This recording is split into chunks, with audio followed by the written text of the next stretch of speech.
What's up, everyone? Tyler Tamboline here, aka Toe Tag and Tambo, back for another edition of the Thursday Night Football Show. And this one is going to be a good one, I think, because this is a game that we would never really be that excited for. But I think from a DFS perspective, fantasy perspective, now with the DJ Chark injury, there's going to be a lot to talk about. I'm joined tonight by my main man, Justin Carlucci. As always, Justin, what's happening, my man? What's up, Tambo? Good to see you again. I tell you what, we had some pretty good analysis last week. We were both pretty close.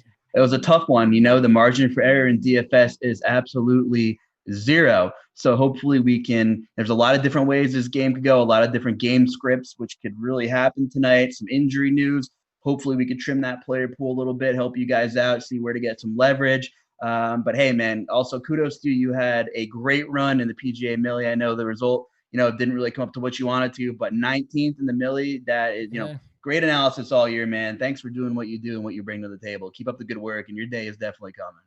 I appreciate it, my man. We're going into this. I think, this is a fun one. Like you said, last week we were really close. CJ Uzoma doesn't get that injury. I think we were right there. We had a lot of these takes nailed. I was surprised when OBJ got that touchdown. They called it inbounds, but back to Jacksonville, Miami. You talked about some of the injury news. DJ Chark is out. We're going to get to that. I mean, the reason I like this slate so much is just because I think pretty much everyone has a shot here, right? So we're going to be going into Lineup HQ, and you guys can see how to use the tools that we have under the premium membership. I know that producer Devin's going to drop the link in the YouTube. If you guys aren't signed up yet, you can use the code in there, use the link, hop on board, get a bit of a discount to get set up with this stuff. But I think going where I was going with that is, this is one of the ones where I don't know who has the best advantage, because everyone always says, oh, if you got 150 lineups in Showdown, you can cover every angle. I don't even know if someone with 150 lineups knows which angles to cover tonight. There's so many ways you can go with this. There's teams have multiple running backs in play. What's the game script going to be? All these receivers, will these receivers even play, some of them? So let's start it off. Just talk to me about sort of the grand scheme of things, the overview, where you're at with it, and what your overall thoughts are on the slate and how you think you're going to build out for this game. Yeah, my captain pool is a little broader than I typically like to keep things. I like to keep things pretty tight, take some more stands. For me, it was a little more difficult tonight. I was able to trim one pretty significant player out of my captain pool, just take one stand to get a little bit of leverage. We'll get to that. I do like a lot of the receivers. I think a lot of them are in plus matchups. Obviously, with DJ Chark now playing, you're going to get a guy like Chris Conley most likely thrusted into a heavier snap count here. He's a guy who last year did not line up in the slot basically at all. He was predominantly on the outside. He played a little bit more on the left side than the right side. So I'm interested to see what Chris Conley could do. We know he's a burner. He's super fast. I like him for GPPs. We just saw the most recent ownership update. Looks like he's coming in about 15, 16%. So I like taking the chances there. I know he's a splash play guy, but he's the first guy I kind of wanted to highlight. You're playing GPPs, you're playing the $10. You want some boomer bust upside guys as it is. He's 2,200. I know there's not a lot of craziness to pay up for today, so I definitely think you can leave a couple grand on the table to be unique for sure. I have a bunch of lineups in the 10 with easily 2-3 grand plus left on the table. I'm not saying to go ahead and go all in on Conley, but I like him for some leverage. I do have some captain shares of him. Byron Jones out for Miami. That's a huge blow. He's an elite corner. Howard's still over there. He's a good corner, but he's slow. He runs like almost a 4.6 40, I think. So I'm interested to see what they do with Conley moving forward in this game. And Minshew actually throws a pretty elite deep ball, especially to the right side of the field. So we should see, a lot of Conley over there, and everybody's new favorite, Laviska, right? Did I pronounce that right? Yeah. So I think there's some splash play potential, especially on the Jacksonville side of the ball. So that's my first thought there. There's some serious GPP upside with these wide receivers. It's tough to kind of pick and choose, though. Yeah, no, I agree. I think you brought up some of the main points that I want to talk about off the top. We got some time. We're going right up till lock, so we got a full half hour here to roll through this. Any questions you guys have, throw them out in there, and we'll get to them as we go along. But I think, a few thoughts came to mind right away. One, Chark is out, means the first thought with everybody is, okay, who's the next man up? Who's up on the wide receiver? And then it goes a step further, and people say, okay, who's the you just mentioned with Conley for, go over here for a second. Is it Conley at 2.2? Is it Colin Johnson at 600? Is it D.D. Westbrook at 200? Now, I'm probably not putting them all together, but you mentioned leaving money on the table. That's a reason that you could, because those guys are cheap enough. You don't have to force it to fill. Secondly, with all that conversation around that and the injury, don't forget what Ryan Fitzpatrick's going to do here. He could throw the ball a ton, and Jacksonville actually typically likes to run the ball a lot. So the automatic, I think, thought process is as soon as Chark was announced out is how do I build up these Jacksonville stacks? I've got the money. Why not use Gardner Minshew in the captain? He spreads it around. I get all that. I'm just saying there's definite reason here to have like a James Robinson captain with a bunch of pass catchers from Miami on the other side and do it up that way. LaVisca could himself get some handoffs, right? Or anything like that, some play action that could lead to him. So he's in play with a guy like Robinson in the captain. That would still work with Jacksonville D if you think Fitzpatrick's going to make mistakes. So I'm going all over the place a little bit, but I just want to say that that's the first thing I noticed when people look at the slate for that. The second one was leave money on the table. You talked about that. And then the other one is just really around defenses. And somebody's already talking about it here is what's your thoughts on the defenses? I know people are all excited to get this passing game in and they've got all the money to spend in the world, but these quarterbacks can make some big mistakes. We've seen it in the past. It's the battle of the mustache and the beard also, don't forget tonight. But these guys can make some big mistakes out on that field. Are the defenses in play for you? And what are your thoughts on how to use them? Yeah, I think they're in play more so, in my opinion, Jacksonville a little bit more so. We know Fitzpatrick's a gunslinger and he's fearless, which is great and a great characteristic, but it also puts the opposing defense in play for fantasy all the time. He likes those tight window throws and, there's always potential for turnovers when Fitzpatrick's playing on any field at any time. He likes to take his chances there for sure. I like the call on Robinson. I think he's very game script dependent. We saw him play 68% of snaps week 1 when they beat the Colts. That was a very close game. And they were playing catch up against the Tennessee Titans last week. He only played 51% of the snaps, and Chris Thompson saw a real boost there. So kind of depending on how you think this game's going to go, I think Robinson's the early down guy, but obviously we know what Chris Thompson's been doing for years, and he's going to cash that ball out of the backfield, and he's good at what he does, right? So I like the idea of Robinson. I think you can pair him with the Jaguars defense there if you want to maybe fade Fitzpatrick and play maybe one pass catcher from Miami and one of those builds or something like that.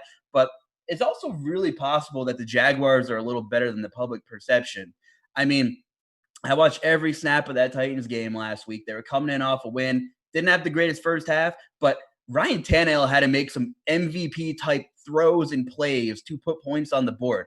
Other than the first play of the game, Jonnu Smith saw some blown coverage. After that, they kind of tightened things up over there in Jacksonville, on the defensive side of the ball. This was not blown play city. Like the Titans and Ryan Tannehill really had to work to really put points on the board there. So I think Jacksonville might be a little better than the public perception here. Miami is, you talked about Robinson on the other side of the ball. My mini rant for the day is let's pay Jordan Howard $10 million to carry the ball 13 times through 2 games. Come on. Matt Breida, we know what he can do. We saw flashes of it in San Francisco. So just like everybody drew it up and figured Myles Gaskins got like 60+% of the snaps last week. What's your opinion on Miami's backfield situation? If you're playing optimally, can you really play one? Obviously you can have a couple of shares in the 10. For me, if I'm playing a little higher stakes, I'm really not touching anybody from the Miami backfield. Yeah, I don't love it already because it's so spread out. That's why I said, sorry, anybody can get there on this slate. It's the Jordan Cooper, the blender head, play whoever you want slate because, there literally is everybody out there. I wouldn't use more than one Miami back in the same lineup. You could, if you want to get extreme, if you have 20+ lineups, and you want to get extremely contrarian, you could just try and take a shot and pick 2 of them, put one in the captain, use the D, use another one, and go that route and just say maybe Miami just goes all, crushes them and gets all over them here. But if Derrick Henry couldn't even run on these guys, are any of these dudes going to be able to do it? Because I don't know. I know it's the whole narrative with, when he gets the snow tires on later in the season, but I'm not really feeling the Miami side. Like I said, I'm high on James Robinson. I would even use Chris Thompson. We've been waiting for this situation to break out with Jay Gruden. If Miami can get up, you can all I'm saying is you can build the lineup accordingly to Miami slinging the ball.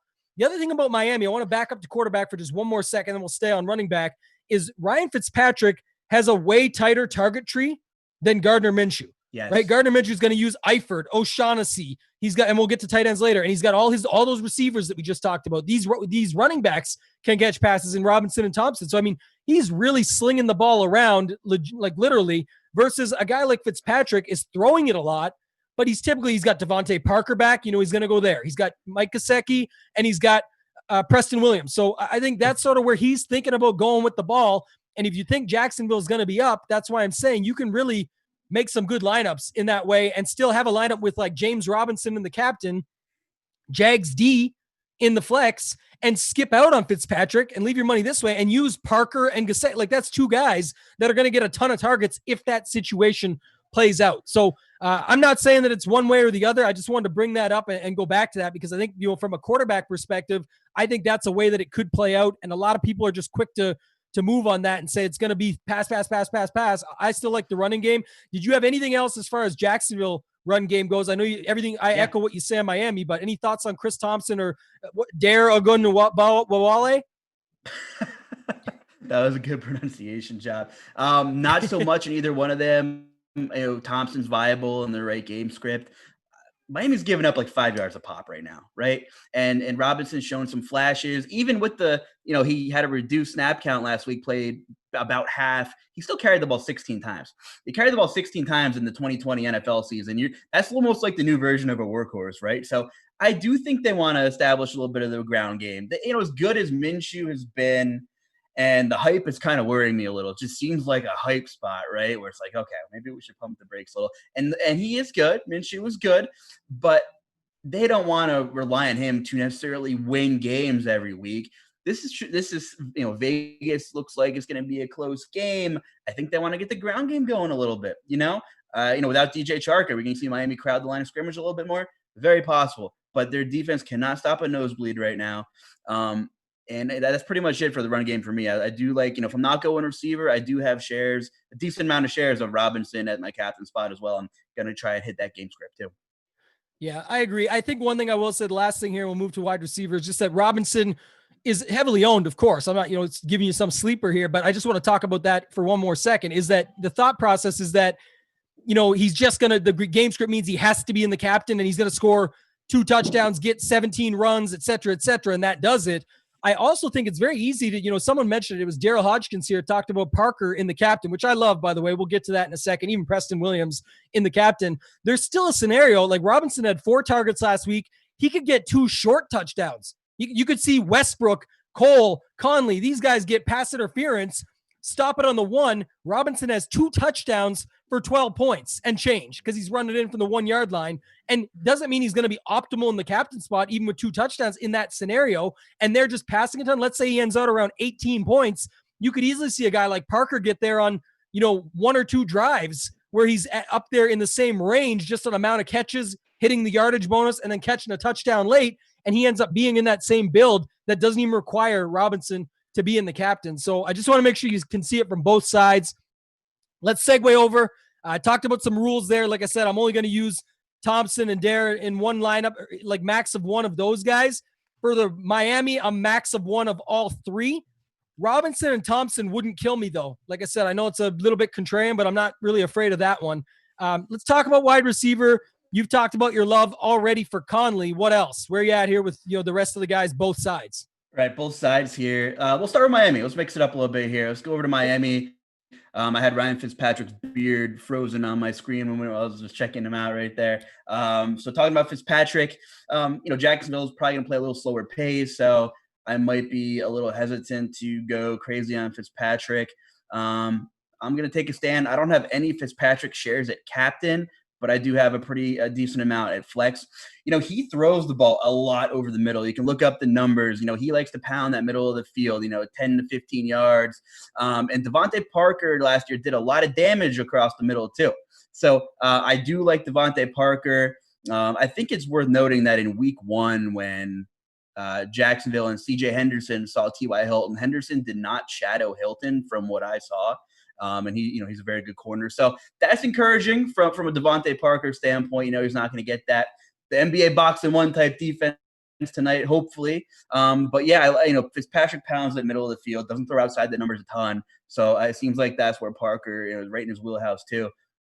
Gesicki, it's worth noting they had a garbage time drive last week with about 3 minutes left on the clock. He had 3 of his catches on that last drive where they were just pass. So I'm torn on Gesicki. I don't know. There's probably a mispronunciation across the industry with Big Mike at a Penn State. Just want to throw that out there. But, it seems like he's really carving a nice niche into that offense regardless. But, so is Preston Williams as well. So I don't know. I mean, some people are saying, well, if Patrick saw his new favorite target, I'm not really sure. The thing I do like about Big Mike is he does kind of flank out a lot, plays some slot receiver. He's super athletic. But it seems like him and Isaiah Ford, at least last week, my observation was they didn't run on the field at the same time a lot. It seemed to be one or the other. So for me, if I'm considering Isaiah Ford, who saw a lot of work last week too, pretty pass heavy script from the Dolphins though. Got to remember that as well. I'm not sure if I'm gonna try not to play them together too much. If I'm playing some Dolphin guys, I'm gonna try to play one either Ford or Big Mike in my lineup. So that's kind of just some of my main takeaways from Miami side of the ball there. Yeah, we'll go to Jacksonville in a second. I thought you brought up a good point there. If you look here, Big Mike, you talk about 50% ownership at 7.4K. And then you go down here and look at a guy like Isaiah Ford, 5.9%. Even if it's more, who cares? Look at this last week. He had 9 targets, 7 receptions, 76 yards. I mean, if we're talking about this, especially back to the script I like, where, Robinson does some damage and Jacksonville's not all pass heavy as everyone seems to expect or want to happen. And we'll get to LaVisca in the captain spot in a second. We're going to go back to wide receivers in a minute. But I mean, that's a good play, in my opinion, to go to this guy at 3K, where a lot of people are, Conley's ownership will probably creep up more than the 15. We'll see. If it is 15, then so be it. But you got Keelan Cole there. You got LaVisca. You got, Preston Williams. And then, of course, Devontae Parker. Talk to me about Chenault Jr. here at 6.6K, and then Keelan Cole as well. I know you're on Conley, but those guys are going to be in the mix. And then also a couple more we got at the bottom in Colin Johnson and D.D. Westbrook, where got to probably take a 0 in some cases, but you got to take that risk, right? So what's your thoughts down there? Yeah, down at the bottom, I mean, we know what D.D. Westbrook's capable of. He was one of the wide receiver darlings of the industry last year. Inactive the first 2 weeks.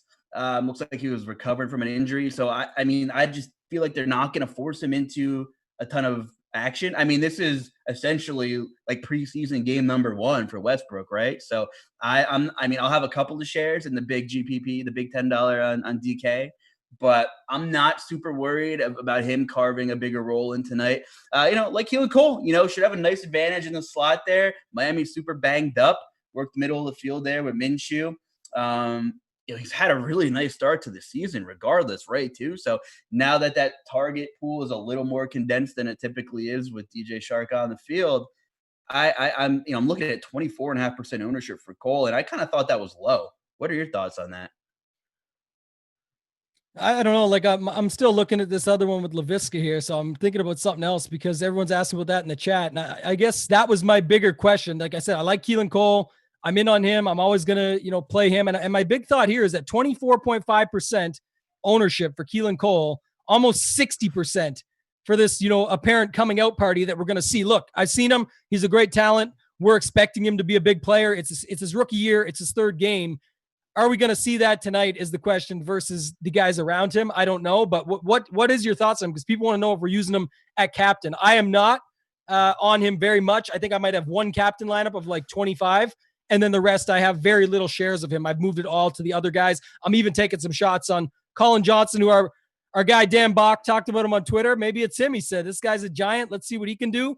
And then D.D. Westbrook, is finally going to be, good to go apparently. So we'll see what happens. It still could be a 0, but what if he catches that bomb at $200? You can leave the money on the table too. You don't just have to max it out because you use them. But I guess LaVisca is the big question in the chat for what we're going to do. Where are you at on him? I have some captain shares. I'm pretty balanced in terms of captain shares. And me, I like taking stands, trimming that player pool, going down with the ship if I'm wrong. But especially with the Chark injury, I just not as confident as I typically am. So I think it's okay to be a little bit more balanced. I do have captain shares of him.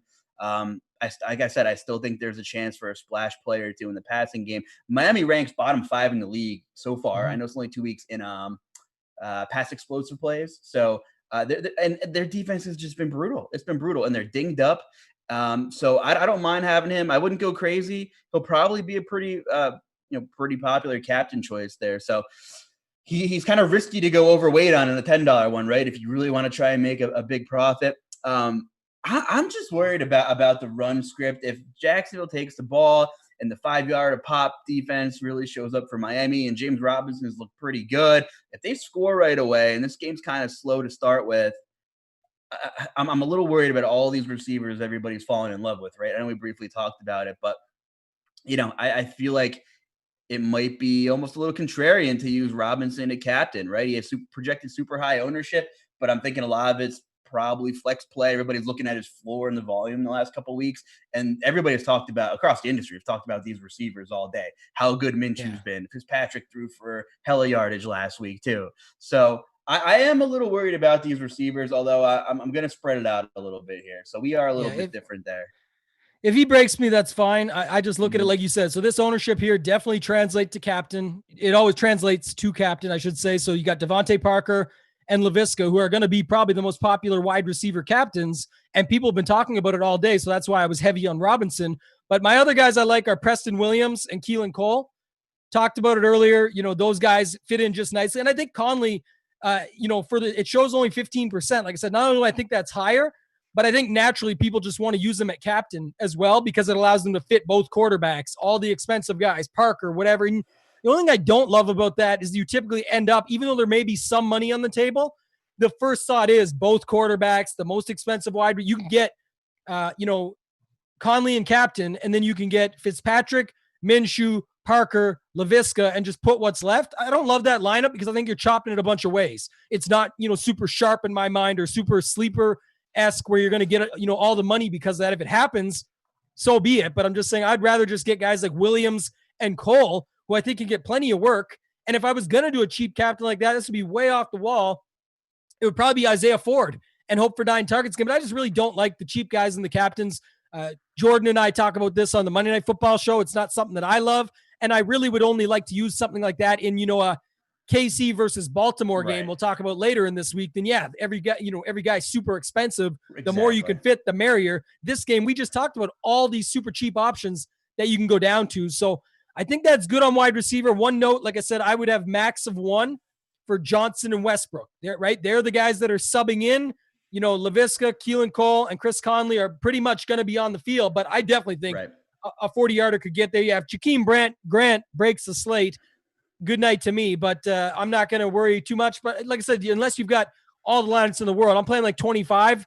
That's a little bit out there for me on 25, and I already think I've got some pretty weird lineups. So it's possible. I really do think it is possible. I kind of like Ford just for the action he's been getting in the first 2 games. Just over 10 minutes to go here, guys. Lots of odds out there, as you mentioned. It's play who you want. It's this type of slate, but at the end of the day, you still got to be comfortable with it and take some stands. I think there's other guys you can get different with that have been getting more volume and that I feel good about. So, talk about tight end to me here because we've got 5 options that are on paper, but probably not realistically. So where are you at here with tight end? Yeah, I mean, obviously a lot of people are probably thinking about Tyler Eifert to maybe get a little different from Big Mike over there. Saw 28 snaps week 1, 45 week 2. There's only 4% difference in terms of, the total snaps in the game. Didn't really see much action week 1 for Eifert. Saw 6 or 7 targets week 2 though. It's funny. This guy's trying to rejuvenate his career. He's pretty much been hurt every damn year that he's been in the league. But once again, I'm just worried about the game script, right? Because we're talking, Keelan Cole and Laviska and Chris Conley. Oh, well, maybe Colin Johnson or Westbrook get in. It's like, okay, well, you have Eifert too. So if this is a slower game and Minshew throws the ball 30 times instead of 40 plus, which is really possible, it is. I mean, we're talking about a defense that's giving up 5 yards a carry. They don't want Minshew to have to win games. 5,800 for Eifert. He would have to catch 2 touchdowns, I think, to kind of maximize his upside there too, right? If he goes for 6 catches for 45 yards and a score, then I'm okay with it. I'll take it on the chin. But I'm really kind of not as heavy on Eifert, maybe as some people are. Yeah, and I would take a shot here with James O'Shaughnessy too, right? I think this is another one. He's been eating into him a little bit as far as snap share. 4 targets last game. Can definitely catch a touchdown. So I think that is an interesting play at 1.6, and just goes back to my thoughts on, a guy like Grant. Can he break the slate? Sure. But at the same time, I feel like it'd be more likely that James O'Shaughnessy would be super leveraged at 2% off of everybody on, Conley at 2.2K in those same type of builds. And then just the entire the entire Jacksonville team as a whole, right? Everyone's talking about Laviska. You talk about Westbrook and taking a shot on him. These are dart throws. I know that you automatically assume you need those to win these tournaments. If you've seen some of the lineups lately that have won these Showdown tournaments, it's not always who's the biggest 1% sleeper shot in the dark that can break a slate. It's oftentimes, is it the right leverage off of that? And, MD in the chat makes a good point. Depends on the game script you're playing, the captain. But I guess my thoughts are, using that just non-decisive is everyone's saying in their builds already, if you want to talk about a common game script and who people are using in their captain, is they're going with the Jacksonville passing game. James O'Shaughnessy can catch passes and can definitely catch touchdowns at 1.6K. So that's my whole thought process is if you can use Conley and think, oh, he's got way more upside, probably. But what if they throw 2 slants to O'Shaughnessy inside the 5-yard line and he catches both of them? I mean, you're going to need him at that point in there. And exactly, it could be Eifert over the guys there. Like who else? Like Cole or Laviska. Eifert can break them. Again, you're not going way off the board. You're just leveraging what people are already on. They're on the Jacksonville passing game, and they're saying that that's going to happen through these guys that are extremely high owned. If you look at Eifert, 15% goes right up against Cole and Laviska. And then if you look at James O'Shaughnessy, goes right up against Conley. And so there's that. And then the other fact is Big Mike, who you talked about, you can play 2 tight ends in this, right? I know we don't advocate for it a lot in the main slate. I know you only have 1 tight end slot, but you normally don't want to waste a flex. All the research that goes back and Millie Makers and whatnot has said, it gets there like, what is it? Like 5% of the time over all the big sample sizes. So it's not really ideal. And I guess that the idea would be that, in a spot like this, you could definitely use 2 of these tight ends and just get unique just that way. And you haven't really done much. You still said both sides are going to pass. You just said Big Mike instead of a guy like Preston Williams, and you're saying Eifert instead of Keelan Cole. Could that happen? Absolutely. It's not outside the range of outcomes, and they can catch multiple touchdowns. And what if, don't forget here, we're all assuming over 49 by the sounds of the entire industry and everyone that's talking about it. This is still, check my watch, Thursday Night Football. And I know we got a pretty good one last week, but what do we typically get on Thursday Night Football is these absolutely disgusting games that are way under, back and forth, super sloppy. And like I talked about at the top, It's not the best quarterbacks in the world. So again, looking for different angles in. That's my thoughts there. Run out of time here, 8 minutes. Go ahead and then maybe talk about defense kicker after that. Exactly. On a slate where you don't have to spend your money. I mean, I have a lot of bills with a ton of money left on the table. And what if we don't get what everyone's expecting? And more oftentimes than not, that happens. Who on earth is going to play Brandon Wright at kicker? Rookie kicker. I mean, if Jacksonville can move the ball, but if they don't finish drives, I mean, you take a guy like DJ Shark off the field, the guy who Minshew has super rapport with, things could be a little bit off. In comes the kicker, and we're talking raw points. If he, sends 3 through the uprights and kicks a couple extra points, I mean, you're talking 13, 14 points right there. Josh Lambo went on IR. I saw that earlier this week. I don't know exactly what happened there. Josh Lamborghini, as my autocorrect likes to call him when I'm texting people.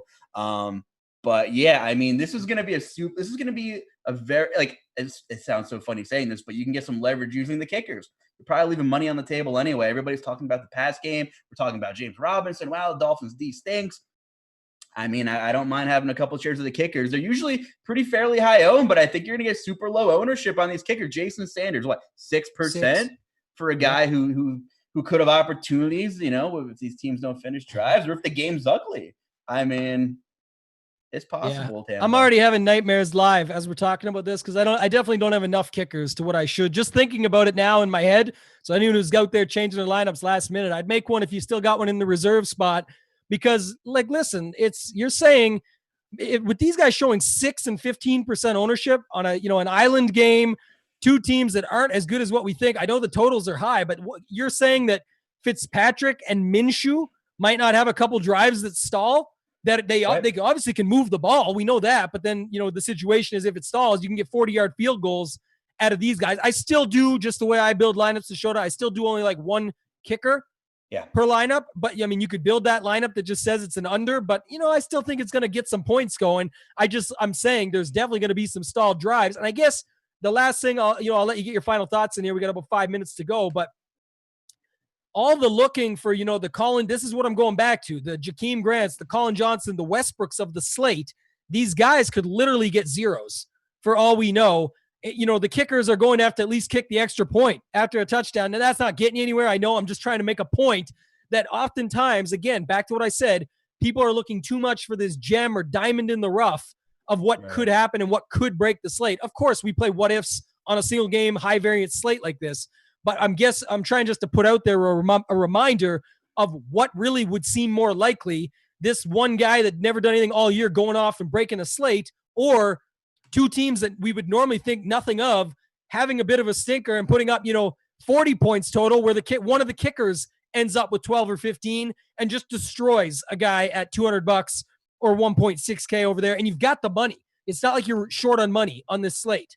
So I guess that would just be my final thought when it comes to kickers. Defense, I really like only in the flex and only if you're pairing them up with something that tells a story. We talked about it earlier with Robinson in captain, and then the Jags D in flex. I could absolutely see that work.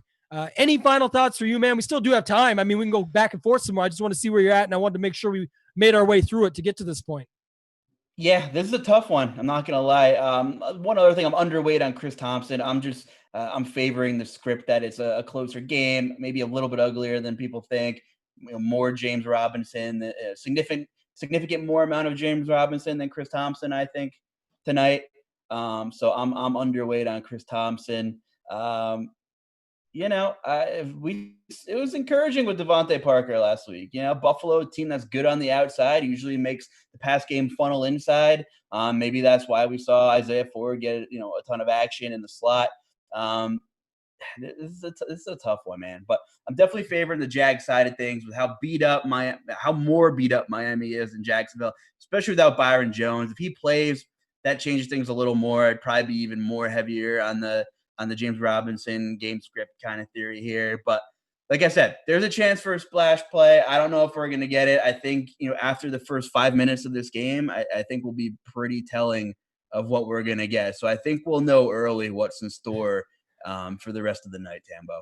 I agree with that statement wholeheartedly. I think it's one of those things where, you don't have to stick around and watch this game if it doesn't go your way early. It's the Jags versus the Dolphins, but I think it's going to be an exciting game as far as a fantasy perspective goes.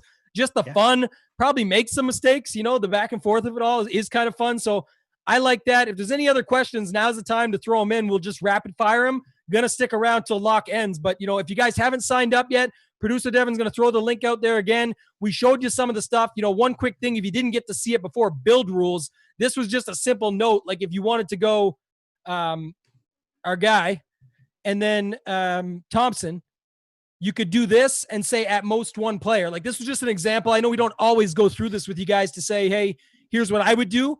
But we gave you a lot of the thoughts of exactly what we're doing or how our builds are going to shake out and look. And then other than that, like I said, don't be afraid to leave money on the table. That's certainly one. Someone asked Ford as captain. I said you could try it. I would try that over Conley just because it'll be less owned. But again, you got to hope that he gets those 9 targets again.